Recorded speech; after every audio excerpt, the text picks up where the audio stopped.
하나님은 영이시니 예배하는 자가 영과 진리로 예배할지니라.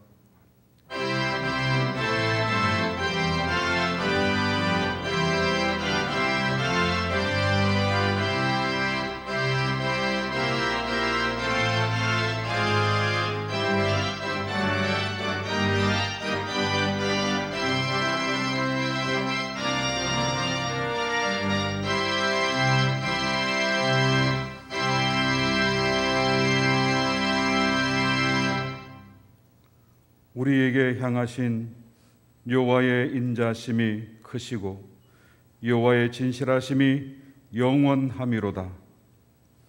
은혜로우신 아버지 하나님, 이 역사적인 순간에 우리가 구별하여 찬양 예배로 나아가오니 영광과 존귀를 받으시옵소서. 이 시간 임하시어 은혜와 복을 주시고 영원토록 자정하사 우리를 다스려 주시옵소서. 우리 주 예수 그리스도 이름으로 간구하옵나이다. 아멘.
우리 인간들의 생사복을 주관하시는 하나님, 지난 5년간의 분쟁 가운데 위기시마다 피할 길을 열어주시고 우리들이 기도한 그 이상으로 서울교회를 빠르고 확실하게 회복시켜 주시는 하나님의 위대하심을 찬양합니다.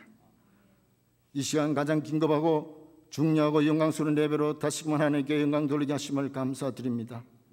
하나님의 그 크신 사랑으로 교회 예배의 간격을 주셨건만 저희들은 아직도 세상의 즐거움에 취하여 하나님이 기뻐하는 예배의 중요성을 잊어버리고 살아가는 저희들이 죄와 허물을 용서하여 주옵소서.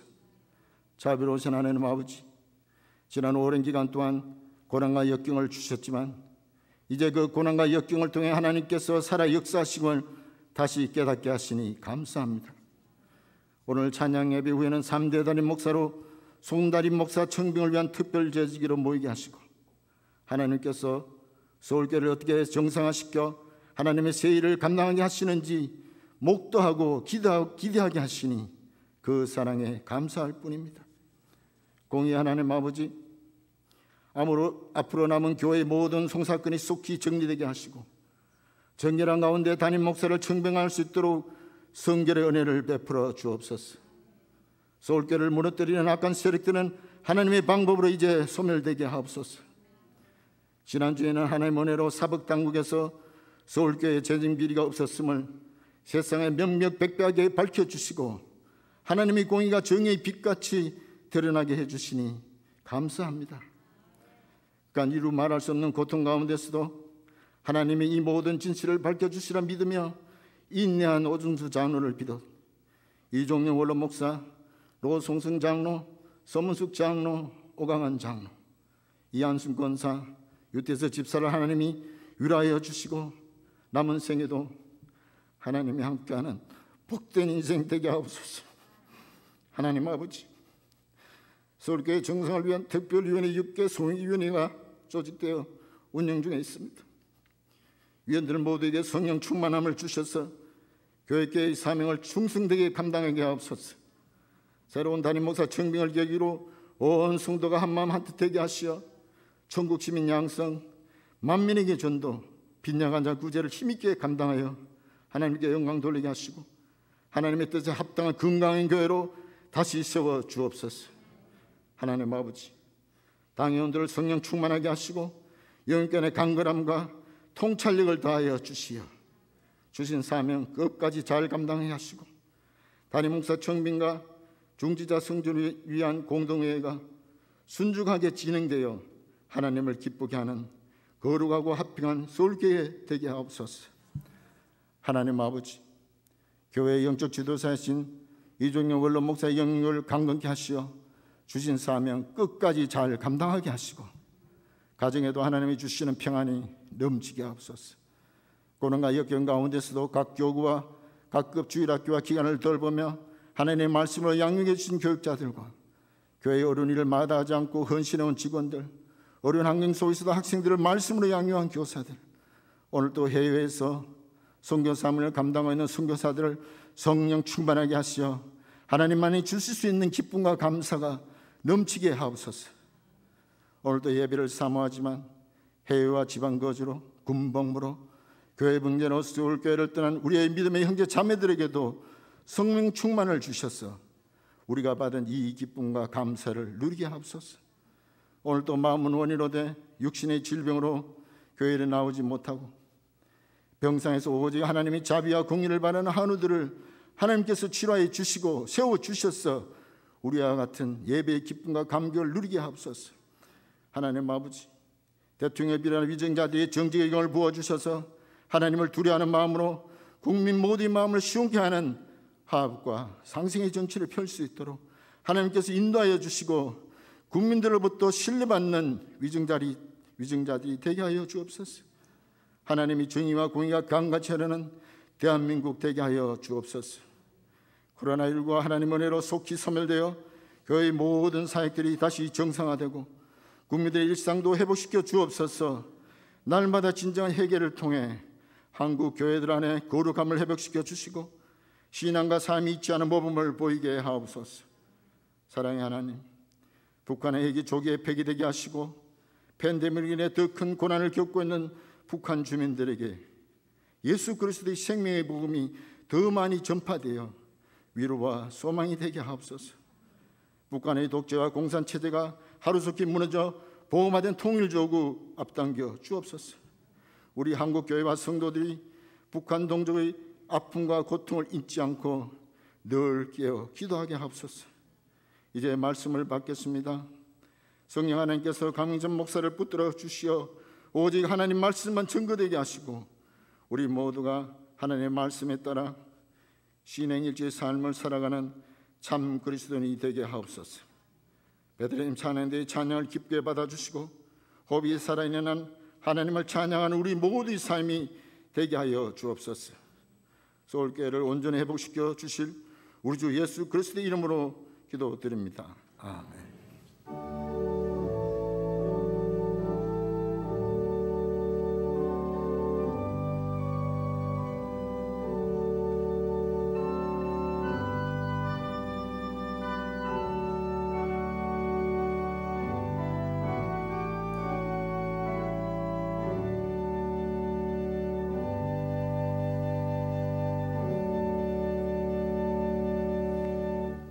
이 시간 우리에게 주시는 하나님 말씀입니다. 창세기 17장 15절에서 17절, 이사야 43장 19절 말씀입니다. 교도하겠습니다. 하나님이 또 아브라함에게 이르시되 내 아내 사레는 이름을 사레라 하지 말고 사라라 하라.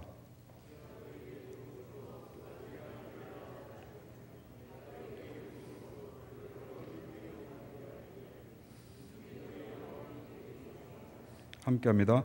아브라함이 엎드려 웃으며 마음속으로 이르되 100세 된 사람이 어찌 자식을 낳을까? 사라는 90세니 어찌 출산하리요 하고. 이사야서 43장 19절 함께 하겠습니다. 보라, 내가 새 일을 행하리니 이제 나타낼 것이라. 너희가 그것을 알지 못하겠느냐? 반드시 내가 광야의 길을 사막의 강을 내리니. 아멘. 베들레헴 찬양대에서 준비된 찬양으로 영광 올립니다.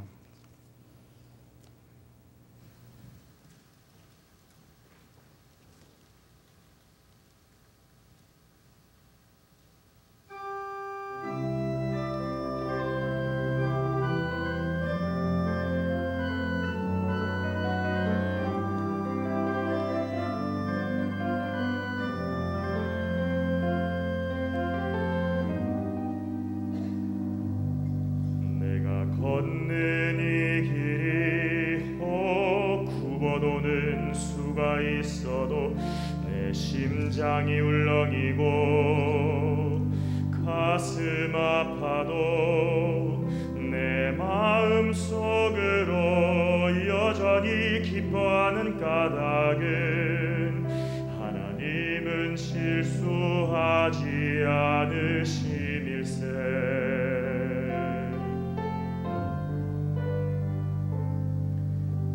세운 계획이 빗나갈지 모르며 나의 희망 덧없이 쓰러질 수 있지만 나 여전히 인도하시는 주님을 신뢰하는 까닭은 주께서 내가 가야 할 길을 잘 아심일세.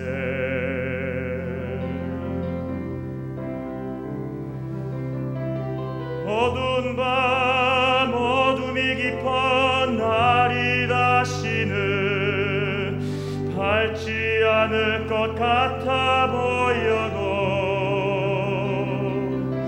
내 신앙 부여잡고 주님께 모든 것 맡기리니 하나님을 내가 믿음일세.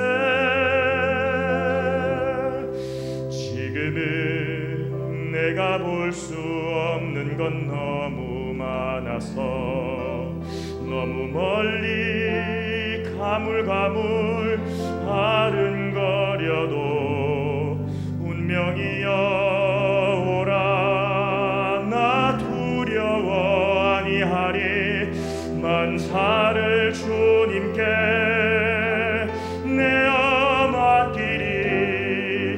차츰차츰 안개는 거치고 하나님 지으신 빛이 뚜렷이 보이리라. 가는 길이 온통 어둡게만 보여도 하나님은 실수하지 않으신다네.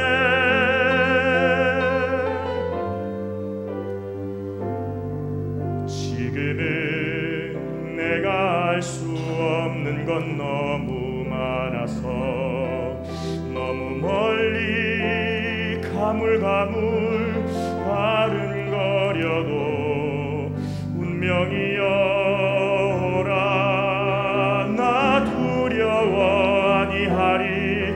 만사를 주님께 내어 맡기리. 차츰차츰 안개는 거치고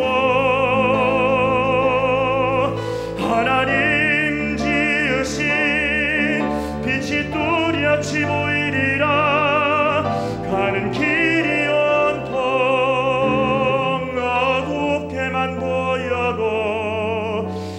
하나님은 실수하지 않으신다네.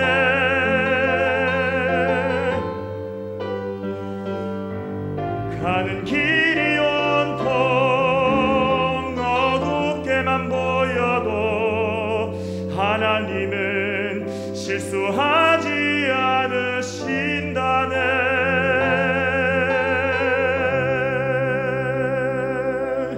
하나님은 실수하지 않으신다네.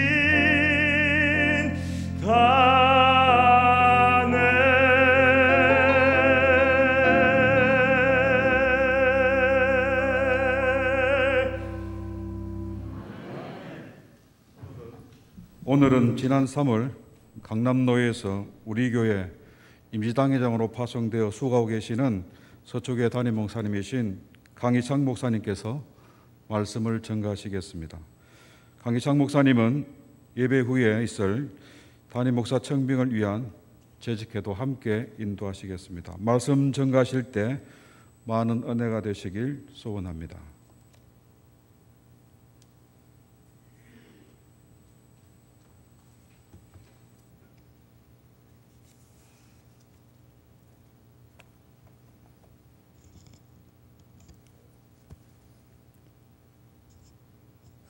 요즘은 시대를 구분하는 방식이 근본적으로 달라졌다고들 말합니다.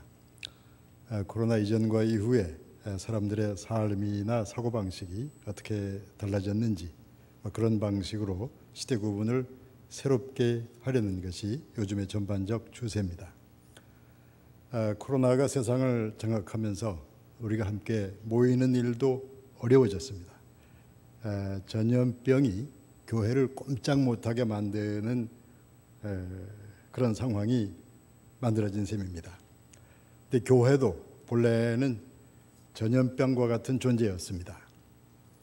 그 사도행전 시대에 어느 변호사가 전염병이라는 죄목으로 사도 바울을 고발했던 적이 있었습니다. 사도행전 24장 5절에 보시면 더들로라는 변호사가 로마 총독에게 사도 바울을 고발합니다.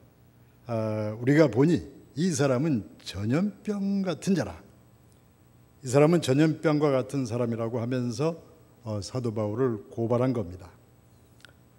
사도 바울과 그리스도의 제자들은 사람들에게 이상한 병을 전염시키는 그 전염병 같은 일을 하고 있었습니다. 초대교회는 오랫동안 희망 없이 살아온 영혼들을 믿음과 희망으로 감염시키는 그 전염병 같은 일을 하고 있었던 겁니다. 그러니까 변호사 더들로는 이상한 믿음과 희망으로 사람들을 감염시키는 전염병 같은 존재가 바로 사도 바울이라고, 사울이라고 그렇게 고발한 겁니다. 그런데 그리스도의 제자가 되려는 사람은 자신이 먼저 그런 병에, 그런 믿음과 희망에 깊이 감염되어야만 했습니다. 베드로전서 3장 15절은 이렇게 전하고 있습니다. 너희 마음에 그리스도를 주로 삼아 거룩하게 하고 너희 속에 있는 소망에 관한 이유를 묻는 자에게는 대답할 것을 항상 준비하되.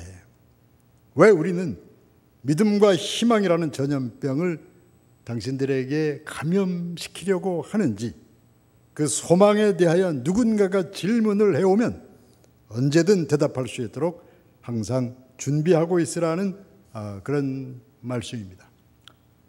제가 여러분들에게 말씀을 전하고 나면 이제 재직회를 열게 됩니다.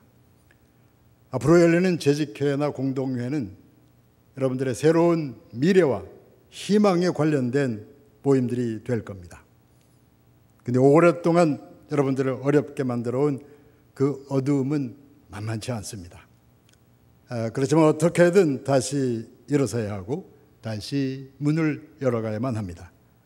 그러니까 올바른 믿음과 희망이 절실하게 필요한 시기라고 생각됩니다.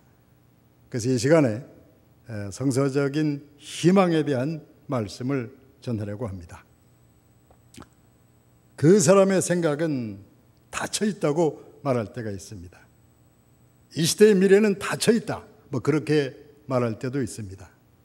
그런 말들은 지금 우리에겐 희망이 안 보인다는 그런 말을 하려는 겁니다. 밝은 대낮에는 빛을 밝히지 않듯이 밝은 시대에는 희망에 대한 설교를 하려고 하지 않을 것이고 그런 설교를 구태여 들으려고 하지도 않을 겁니다. 그런데 참 이상하게도 아주 어두운 시대에도 사람들은 희망에 대한 설교를 잘 들으려 하지 않습니다. 너무 오랫동안 어둠에 길들여지게 되면 어떤 설교를 들어도 잘 믿어지지가 않기 때문일 겁니다. 믿음의 조상인 아브라함에게서 바로 그런 일이 일어났습니다. 하나님께서 희망의 약속을 주셨는데 아브라함은 그냥 웃고 말았습니다. 희망의 말씀이 그 마음에 들어와서 살아있는 희망이 될 수가 없었기 때문입니다. 아브라함에게 주어진 세상은 닫힌 세상으로만 보였습니다. 나는 더 이상 희망 없는 세상에서 남은 생애를 살아야 한다. 아브라함은 그렇게 생각하면서 살아가고 있었던 겁니다. 그런 닫힌 영혼을 향해서 하나님께서 희망의 말씀을 주셨을 때 그 말씀이 당장에는 인간의 닫힌 생각을 깨트리지 못한 것으로 보입니다. 창세기 17장 16절을 통해서 하나님께서 이렇게 말씀하십니다. 내가 그에게 복을 주어 그가 내게 아들을 낳아주게 하며 내가 그에게 복을 주어 그를 여러 민족의 어머니가 되게 하리니 민족의 여러 왕이 그에게서 나리라. 너의 아내 사라가 너의 아들을 낳게 될 것이다. 그렇게 태어난 후손들 중에서 여러 민족과 왕들이 나오게 될 것이다. 그런 말씀이 주어진 것입니다. 아브라함이 이제까지 살아온 인생을 생각하면 말도 안 되는 약속이 주어졌습니다. 그래서 아브라함이 어떻게 하는가? 17장 17절이 이렇게 전하고 있습니다. 아브라함이 엎드려 웃으며 마음속으로 이르되 100세 된 사람이 어찌 자식을 낳을까? 사라는 90세니 어찌 출산하리요? 100세 된 할아버지와 90세 된 할머니가 어떻게 아이를 낳을 수 있을 것인가? 그러면서 아브라함은 웃고 말았다는 겁니다. 하나님께서 희망 없는 아브라함에게 희망의 약속을 주셨습니다. 그런데 희망의 말씀을 받은 그는 그냥 웃고 말았습니다. 하나님의 구원 역사는 그렇게 시작되어 온 겁니다.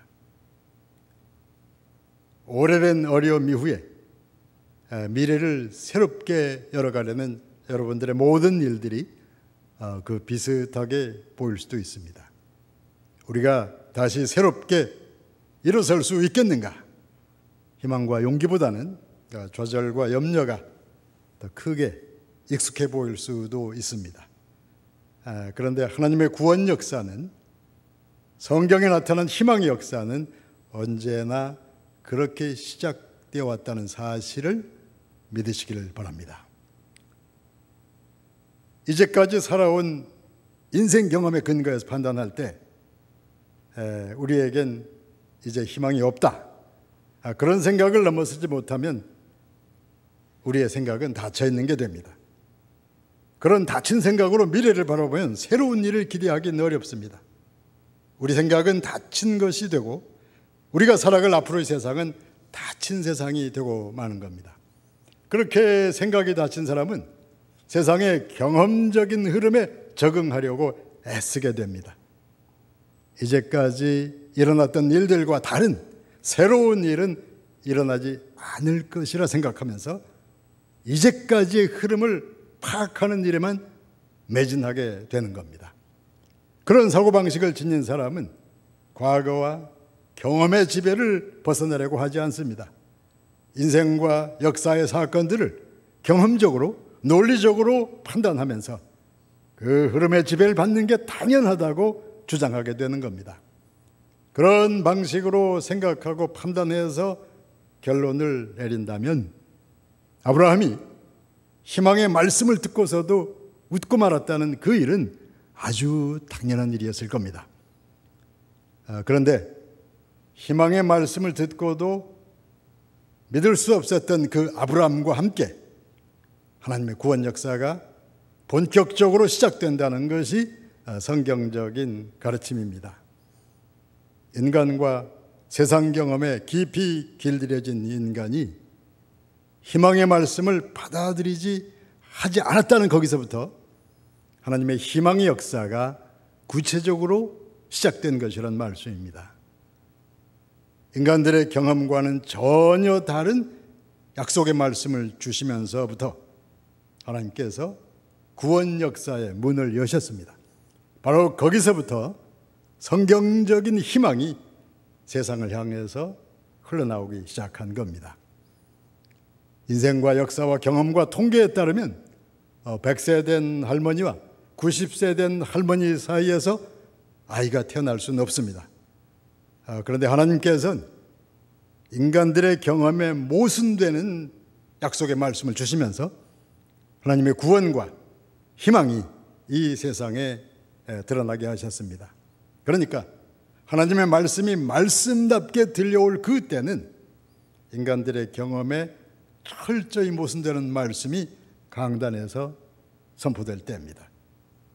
우리는 그렇게 모순된 말씀을 들으면서부터 진정한 신앙생활을 시작하게 되는 겁니다.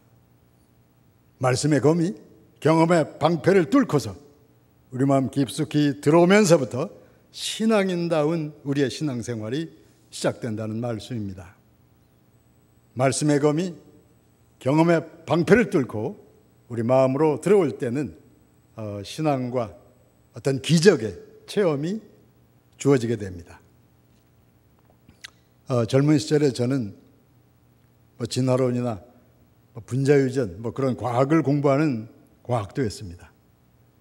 신앙이나 기적에 대해서는 관심 없는 정도가 아니고 기적에 대해서는 과학적 분석이나 증명이 필요하다고 주장하는 편이었습니다. 그런데 지금 여기서는 신앙과 기적에 대한 설교를 한다는 그 자체가 기적에 해당한다고 생각됩니다. 홍해가 갈라져서 이스라엘 백성이 출애굽한 것이 기적이요, 물고기 2마리와 떡 5개로 예수님께서 5,000명을 먹이신 것이 기적이요, 십자가에 돌아가신 예수님께서 사흘 만에 부활하신 것이 성경에 나온 대표적인 기적들입니다. 그 기적들 모두가 우리 인생 경험과는 전혀 다른 사건들입니다. 성경에 나온 어느 기적이나 그런 점에서 공통적입니다. 인간의 경험적 판단과는 전혀 다른 새로운 사건들이라는 말씀입니다. 그러니까 하나님께서 우리에게 어떤 기적의 사건을 허락하실 때 그 사건은 경험의 벽돌로 굳건해진 우리의 마음의 벽을 허물어뜨리면서 말씀과 희망으로 우리 마음의 중심을 공략해 오게 되는 겁니다. 그리고 신앙에 관련된 모든 기적들은 공통적으로 이런 메시지를 전해옵니다. 인간들이 이제는 모든 게 끝났다고 부르짖는 거기서부터 하나님께서는 새롭게 시작하려고 하신다는 메시지입니다. 그러니까 우리에겐 희망이 없다와 하나님께서 새롭게 시작하신다는 그 사이에서 성사적인 기적이 주어지는 셈입니다. 이제 모든 게 끝났다고 포기하는 인간들에게 이제 내가 새 일을 행하리니 하는 말씀이 전해지는 과정에서 신앙과 기적과 체험이 주어지게 된다는 말씀입니다. 그러니까 기독교인들은 거의 언제나 그 사이에서 방황하며 살게 됩니다. 인생 경험과 판단으로는 희망이 안 보입니다. 그게 분명한 현실입니다. 그런데 하나님의 말씀은 새롭게 시작되는 그 미래를 향해서 마음을 열라고 외치는 것입니다. 세상의 많은 지식과 가르침은 우리에게 경험 통계적인 지식을 전하려고 합니다. 그런데 예배와 설교와 찬양과 기도는 우리에게 새롭게 시작하시는 하나님의 손길을 가리킵니다. 이제는 모든 게 끝났다고 절망하던 마음이 나도 모르는 사이에 말씀과 희망으로 충만하게 된다면 그것이 바로 가장 성서적인 기적의 체험이 되는 것입니다. 저는 젊은 시절에 20대 후반에 어떤 신앙 체험과 함께 교회로 돌아오게 되었습니다. 20대 후반이면 대학을 마치고 군에 다녀와서 사회생활을 시작하려고 할 나이입니다. 근데 저는 그때 모든 게 끝난 듯한 그런 절망감에 시달리고 있었습니다. 고등학교를 졸업하고 대학 입학할 때까지만 해도 모든 게 밝게 보였습니다.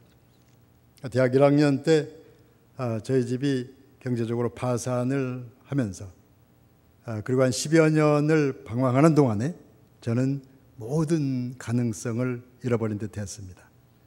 그러면서 20대 후반이 되었을 때 저의 인격과 윤리를 저 자신이 신뢰하기 어렵게 되어가고 있었습니다.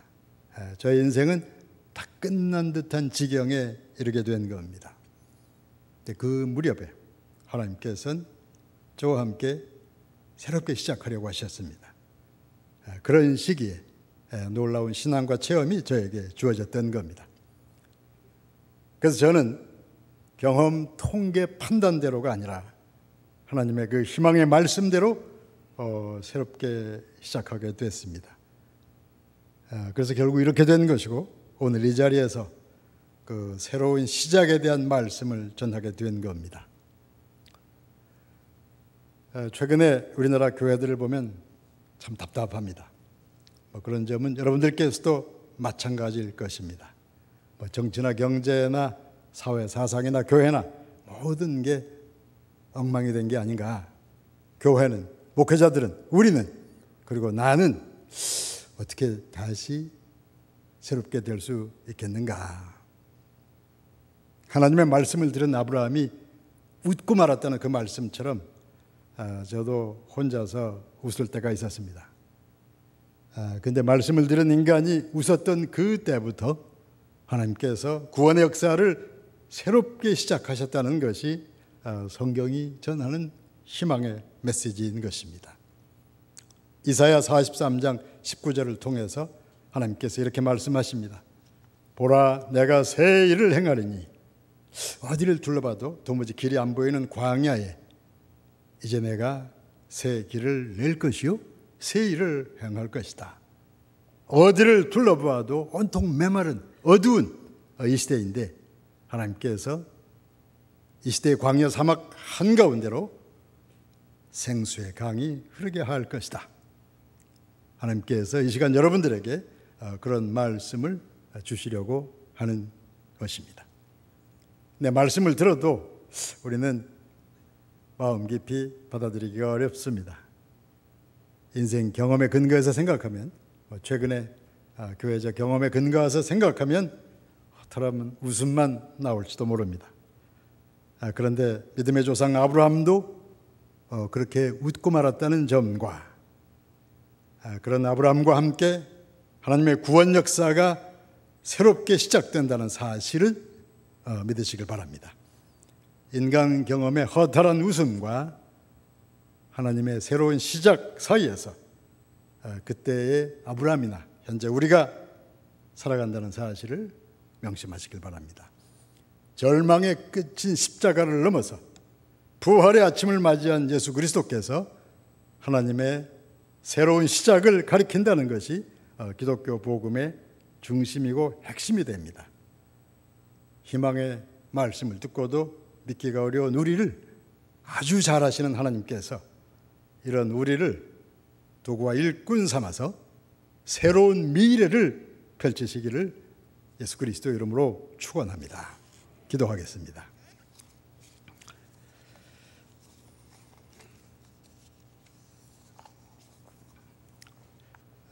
오래된 어려움 가운데서도 하나님께서 말씀과 성령으로 이들을 찾아오셔서 새로운 시작을 허락하실 줄 믿습니다. 이들에게 믿음과 용기를 주시고 이후의 모든 순서를 은혜 가운데 순적하게 인도하시옵소서. 예수 그리스도 이름으로 기도하옵나이다. 아멘.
임시당회장 목사님께서 축도하십니다.